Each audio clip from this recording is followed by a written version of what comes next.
Also, I keep stopping my recording on my phone, and it saves all of those little recordings, of course. You can go to YouTube, and I haven't done this yet, and upload all those little clips and turn it into one using their software built into the website. Or at least you could the last time I had uploaded something. So I'm going to go check that out, and if not, there are other things you can use to splice all your little clips together and without further editing, and just upload it to YouTube. So I'll do a video on that later. But what are some of the other things I wanted to show you? Oh, I got so excited about soldering and wrapping. Oops, I don't know if this is going to work, but look what I did to an acorn. I know. Yeah. Okay. I like things like that. But anyway, I thought after I added the solder, put a jump ring on it, that I could go back and maybe even stain the acorn. Like I said, I don't know if that's going to work. Also have this huge marble that to me looks like the globe a little bit. And so that'll be a wire wrap. The next thing is I had a piece of this, oh God, what's that called? Seems like Sister calls it agate.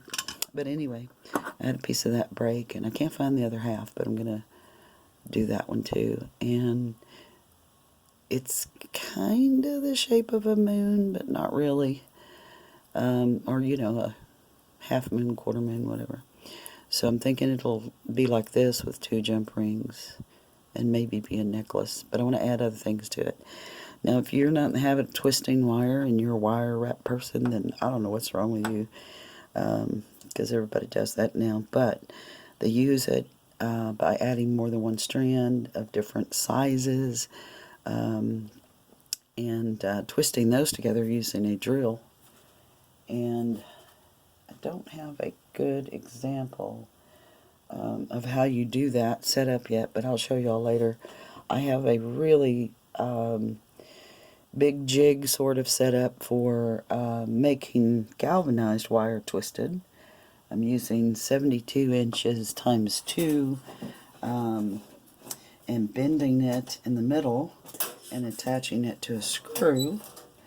Then putting the other end into a drill motor, and I get this twisted galvanized wire. And I'm doing that, and that's also a 9-gauge wire, so it's a really thick wire. I'm doing that to create what I think is called a dress dummy, but it's the thing that the seamstress people use to hang clothes on and make their measurements or whatever they do when they're making a dress. Here's the other thing that I played with.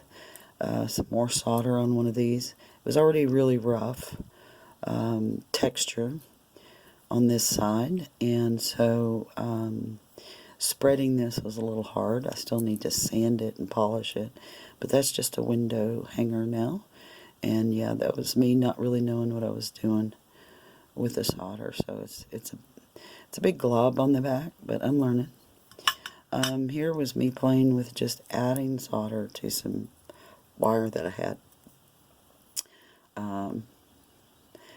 to see, if you could do something out of it. I did see a video the other day where this guy took some clay, and we're talking just regular pottery clay, and pushed a charm into it, and then took a torch and some solder and melted the solder into his impression, and he then had a charm. So I thought, oh man, that's really cool. I'd like to do that. If you don't have one of these, you should get it. But if they make them bigger, that's better. I think people refer to them as third hands. Problem is this little key-like thumb bolt is missing here, so I've got something in there right now, and it's not working. So I need 2 of those. So I took one out of the little jig or whatever you call it, and stuck it in this little baggie. I'm going to go put it in my purse and try to go find some more of those.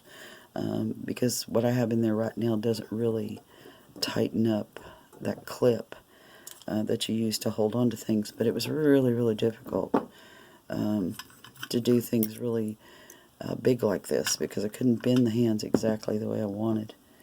But I got it done. So there's other ways that you can do your project clamp down, but I suggest you do. You don't want to burn yourself when you're doing the soldering. One of the things I did was this sea glass, and that was put into this little jig right here, and with a little bit of foam so that it didn't mar anything or crack it. But what happens with that if you're not careful is that you will drop solder down on the ground at your feet. So back away, away from it whenever you start melting solder. And you can see I got a little bit on that foam. So that's what I've been doing. I'd really, really like to do enough outdoor stuff and maybe some big chunky necklaces and bracelets to start selling them. It's just right now I'm playing with the tools, and I love tools, but I have no ideas right now with design. I do have a lot of things lying around, and sometimes it gives me inspiration to take pictures of them and look at them, get other people to look at them, and make suggestions, and then my imagination interprets what they say, and then I try to do that. But I'm not an expert in any of this jewelry stuff. I've just been watching some videos lately. My first time the other day to solder was fun. I didn't understand the whole process. I didn't understand the difference between a hard and a soft solder. But I knew I had a lot of the tools that were showing up in these videos. So I wanted to play. And I can see now that I need to set up my work area a little bit better in order to do this. So, yeah, that's what's going on with me. And maybe later, not too much later, I'll be in the habit of posting some work. I want to wrap also some stones and some shells. Here's a piece of broken shell, and I thought, right there, it would be really cool to put a bead. And maybe instead of that being the front, you would have this as the front, because it's so shiny in there. And maybe you could shape it, wrap tape on the edges, and, add some solder and other embellishments, things like that. And then, of course, this. And I'd really like to take some wire wrap and solder pieces to that. Now, I'm not using the silver or the gold. I'm using just the silver tone, I guess they call that, of solder. If you're doing some really nice jewelry that is gold and silver, you really want to use that type of solder, not the kind that I'm using. Again, this is just regular solder, but it is a lead-free specialty solder, they call it. And if you want more on the specs, of course, that'll be back here. I don't know that all solder kits tell you how much of the different metals are in there. So I'm going to research that too. What are the best solders for general purpose? And I think it's this stuff, what I got. Because I'm not planning on doing gold or sterling silver or whatever. I love copper and I love brass, and I do have some of this that I haven't used yet. It basically will patina things like the copper and the brass. You cannot solder aluminum as far as I know, or galvanized steel. And if I'm wrong about that and somebody's hearing me, please correct me. Maybe there is a special solder for that. I know aluminum is extremely flammable if you didn't know that. When it's in liquid form, it can blow up. And I didn't really understand that till recently when I visited a company that does the molten aluminum and makes car parts. So, there's a lot to learn, and if you know somebody that can give me a 101 on the basic metals, sticking to just what I want to do, because I've got things like I forgot what they call that when you buy it at the store and it's round. It's a sort of a permanent shape.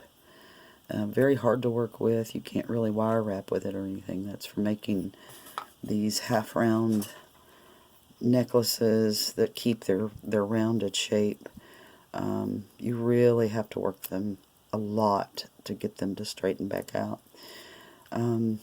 Gosh, I wish I could remember what that is. Memory wire? Yeah, maybe. I don't know. And I try to keep that separate.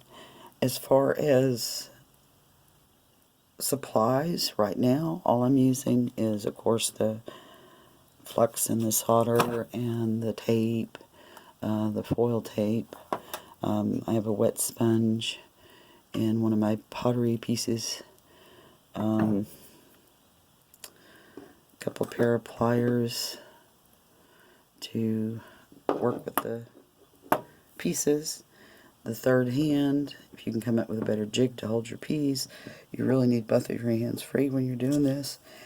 And be very, very careful about dripping this solder onto your body. It will hurt. One lady said, be sure you wear pants. I'm thinking you should wear shoes too. Don't do this at your nice office desk. Just a thought.